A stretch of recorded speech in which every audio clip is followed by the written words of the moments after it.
We would need power on Mars for two primary reasons.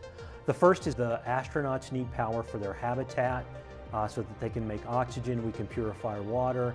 But prior to their arrival, we need to make liquid oxygen and propellant so that they can get off the Martian surface. Kilopower is a small nuclear reactor concept that is very simple and uses a minimum number of parts in order to produce power. Power is the lifeblood of our exploration and expansion into space. The Kilopower system we're testing now is enough to power many ambitious deep space missions to the outer planets, to the moons of Saturn and Jupiter, and even out past Pluto.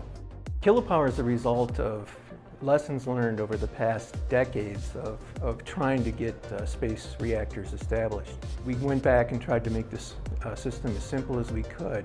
It ranges in size from 1 kilowatt, about the power needed for, say, a household toaster, up to 10 kilowatts.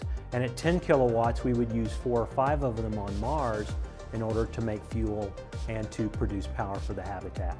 It has a solid metal block of fuel that we fission that produces heat. That heat is used to heat heat pipes, which are tubes full of sodium metal that we boil, and that delivers heat to what's known as the Stirling engine converter. The Stirling engine converter is a simple heat device that uses temperature differential to make electricity. NASA chose Los Alamos to do the nuclear reactor design because of our long history with doing this type of work going back to the 1950s and 60s. We also have some of the world's leading experts in space reactor design.